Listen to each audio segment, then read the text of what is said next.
Hello, my name is Ayodele Harrison, Senior Partner of Education for CommunityBuild Ventures. I'm really excited. March is coming to an end and a lot has been happening. I just want to take a little bit of time to just share with you quickly what's been happening this March and what's coming up this April. Can you believe April's here? And the weather here in Atlanta has been acting kind of crazy because it was like 75 yesterday and this morning it's like 40 something. So anyway, it's kind of crazy, but hey, that's what I hear happens. So what's been going on? So as you guys know, the BME's Talk Leadership Lab has been up and going. And so we had workshop 2 just this past on March 17th. And during that workshop, we had over 30 brothers from 10 different states. I'm in the District of Columbia, and one brother joined us from Amsterdam. I was excited, stayed up late with us, and what we talked about was we went through a learning exercise around community agreements.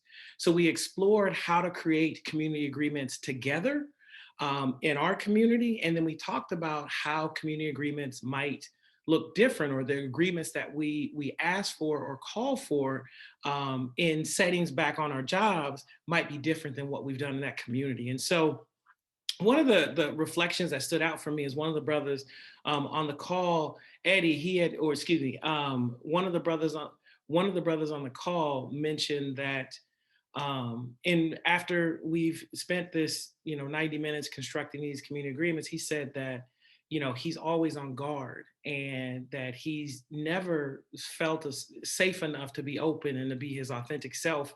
And community agreements, he's familiar with that process. They do it on their job, on his job, but he still doesn't feel like there's that safety there for him. And so one of the things he talked about and the goal he set for himself was to figure out how within our leadership lab, how we can become more vulnerable and open. And so that was a really profound thing to know, that many folks are familiar with community agreements, but then also what happens with them and how we actually operate in different settings, varies. And so that was really exciting that we were able to do that. And then our next workshop, and so the beautiful part about the workshop is, one, I'm introducing them equity-centered protocols, and that we can practice with one another, and then think about and consider how might we use that protocol back on our jobs to lead conversations that center around race and equity. So the point of the Leadership Lab is not that you have to go back and lead, but I want to make sure that Black educators are able to be exposed to these tools that are available for them, and do it in a safer place that's in affinity with other Black educators. So our next workshop number 3, is happening March 31st. I know that this is a review of March, but hey, March 31st is right around the corner.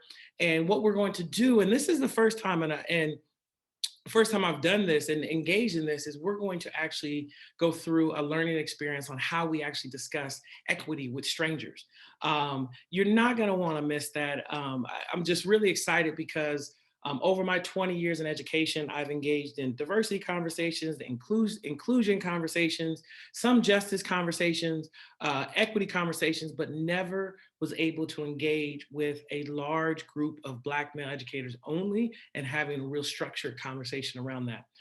So we're excited about that to continue. If you want to get tickets to that, bmestalk.com, click on the leadership development link. You'll get to all the access to be able to get your tickets either for one workshop or for the whole group of workshops that are there.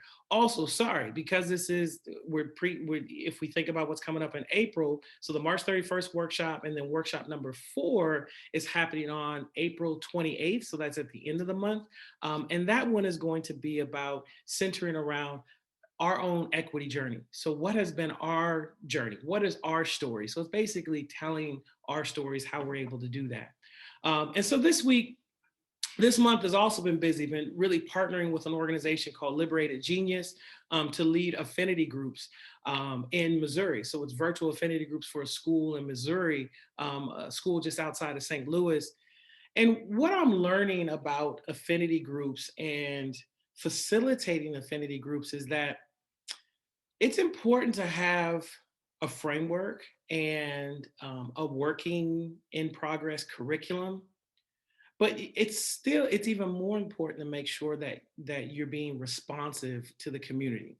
So Frameworks and curriculums help, but what I'm learning on this particular contract and working with this group of educators is that when we get in racial affinity groups, right? And so the one that I'm co-facilitating is for educators of color. When we get into those groups, we never know what's going to surface, what's going to be relevant, what lived experience is going to come out, what feelings might be resurrected or triggered, or however you might want to say in that space. And we actually have to have a set plan going in, but also use our facilitation skills to be responsive to the room. So the person, April, Dr. April, who's the one who actually brought me in on this project, she has a set, curriculum for this. But then what we realized was that we need to let it breathe and take our time and adjust. And one of the things that we've been talking a lot about in our planning of it is, this might be too much. Is this too little? And really balancing the time and balancing team and transparent facilitation to be able to guide this. And so, I've had a number of calls this month and in previous months about building and leading and developing strategies around launching affinity groups. And some people have called me, some potential clients have asked, like, what curriculum do you have? What curriculum should we be looking at? And one of the things that I shared with them, and I share with you now, is that curriculum is great. It's great to have a research-based design structure. But the way we operate, and the way we operate at Community Build Ventures, is we actually have a framework that sets a solid foundation for racial affinity groups. And then that foundation gives us the tools to be responsive to the group. Because we can set up a year-long plan for a group and have a direction. But racial affinity is about coming together, and racial affinity groups, one of the focus that we intend is coming together to explore more of our own individual identity and our collective identity within this racial affinity group. And to do that, there is no predictive measure to know exactly how that's going to happen in a racial affinity group. So you actually have to have foundational tools that help to grease the wheels, to help you create better dialogue and structures around that, so that the group can be responsive and that the group can actually determine what their learning will be. Yes, there can be a curriculum that's set out, but really what we want to do within racial affinity groups is build out choice and to be able to make a decision about where they would like to go with their growth in their group. And so that's one piece that I leave with you. If you're thinking about designing racial affinity groups and running them, it is key to have expert facilitation. You can't just pick someone and say, oh, you are Latinx, so you're going to lead our Latinx community, and leave them without any resources or any particular training. Because racial affinity groups, while there is safety that can come from being in a group with a common identity, race, or ethnicity, there also is a danger in there, because you have to have some expertise on how to facilitate that group and navigate some of the challenges that might arise within that. So not just anybody can do that. If you want to learn more about how we build out racial affinity groups, develop a strategy for that, please reach out wherever platform this is. Ayodele Harrison at communitybuildventures.com. You can find me and we can have a conversation, 30-minute conversation about how you might want to build, or the ideas you're thinking about building, and how we can help you build racial affinity groups or lead them. I also lead them around the country as well. And so just a couple of things that we released this month. As you all know, or if you don't know, I have a podcast called Ayodele Speaks. You can find it on Anchor. You can find it on Apple Music Store, a lot of different platforms. Just Google Ayodele Speaks. And actually below where you're finding this, you're going to find a link to it. And I have a bunch of podcasts on it, but one podcast that I recorded this month that I'm really excited about was around this work of, it's entitled Transformative Work Requires Intimacy. And actually here, I'm not going to review the whole thing. I want you to go take a listen, but, this book is, hopefully you can see it forward. Sexual intelligence. Yes, sexual intelligence. I've been reading this book. Hey, I'm married. I want to continue to have a healthy relationship with my wife, and learning still continues. I want to still continue how to be better. But what I'm finding with this book, and it's by Dr. Marty Klein, who is a sex therapist, and in the podcast, what I talk about is there is a strong correlation between the thing between relationships between human beings, like in terms of intimate, physical, and emotional relationship. There's some correlations in what he's writing to the types of things that need to be present for us to have healthy relationships with people we engage in conversations around race and racial equity. There's an intimacy that happens with it. And one thing that I share, and I'm paraphrasing from his book, and I've kind of adapted, that you need to listen to the podcast to hear more about, is that transformative relationships will require that your personal boundaries are infringed upon, butted up against. He uses the word violated, and that you will potentially violate or infringe upon the personal boundaries of someone else, right? That's within your group. And he relates this to partnership, right? Relationship, personal relationships.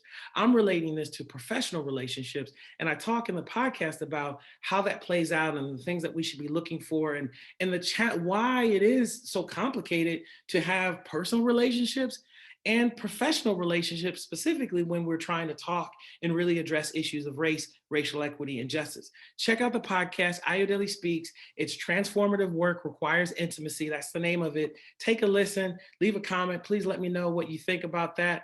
Hey, I'm a learner in so many different spaces, so don't judge me, all right? The other thing that I want to tell you is that on our website, CommunityBuild Ventures, we release blogs every month, multiple blogs, and I'm writing blogs every month. And you know, um, one of the blogs that we just released is at our work at CommunityBuild Ventures under education is what we work to do is to help schools really better understand the lived experiences of students, teachers, staff, leadership, parents, and community members, so that we can then actually close the gap between our mission statement, what we desire for the community to be, and what the actual experience is.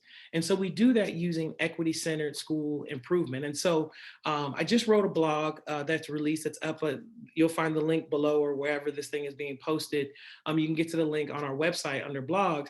And it's called A Framework for Addressing Educational Inequities in Our Schools.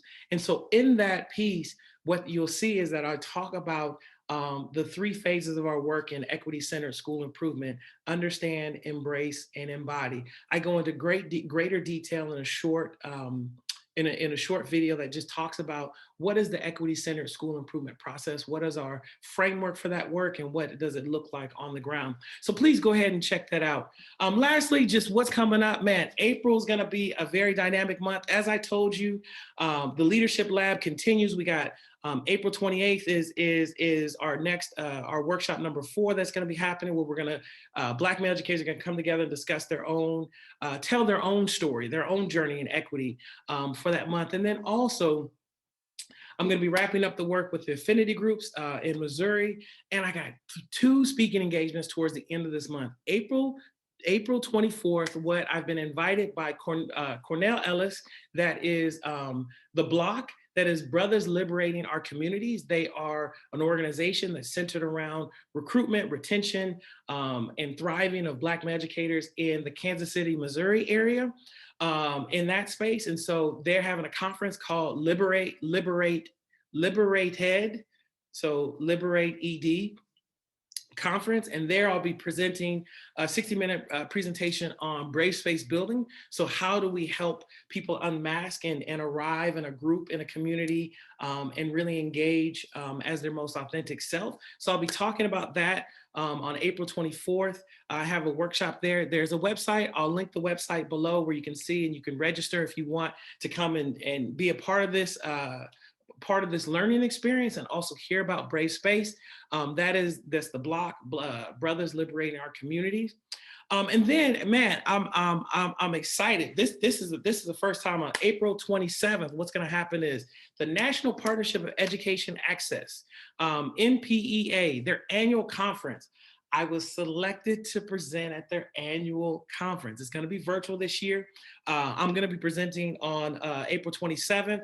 Again, we're going to be talking about Brave Space. Brave Space building has been getting so much momentum out there because people are saying, how do we, what's the container? What's the foundation? How do we construct a space where we're able to negotiate and navigate how we want to be professionally engaged with one another before we actually get to the challenge, the pain point, whatever we want to solve. We want to make sure that we're able to create community that as where each person in the community, no matter how they identify, can show up as their authentic selves, right? And be prepared for the challenges that might come in having conversations and moving to action around some challenging, complex, persistent uh, uh, problems that we might have in the education space, trying to improve educational equity for all of our children, particularly Black, Latinx, and those of indigenous students. And so, so I'll be talking about that there. So with the National Partnership for Education Access, again, I'll leave the link so you can check out the website and register for that. And this all brings it up to a point like we have on our this month for April. I am going to write a blog specifically about Brave Space building. We have one previously from CommunityBuild Ventures on our website, but I'm going to write one specifically targeted to our educators and how we use it in the spaces and how we can use it part of, how we can use it in various ways. So I'm going to give you a 2-part blog series that's coming up. And so, man, I've been running my mouth long enough. A big shout out to Allison Todd and Samar Inc. and our marketing team. They figured out a way to get me on here to share what's happening each month and what's coming up. And so I'm just excited to be able to bring this time to you. Man, listen, you guys know where to find me. I'm on Twitter. I'm on Instagram, in the Facebook community, also on LinkedIn. Just type in Ayodele Harrison. Hopefully the SEO will pop me up to the top. You'll be able to see that. If you want to reach out to me, my email is ayodele@communitybuildventures.com. You can also send me a tweet, a post, wherever that might be. Reach out if you want to learn any more about the work we're doing with Black men educators or the work we're doing with measuring, remedying, and reversing equity challenges within schools or anything else, around Affinity Groups. I'm available. Please check out all those links that are below, the blogs, the videos, the conference I'll be at. And I look forward to engaging with you. And I wish you a beautifully productive, restful, and healthy month. Take care.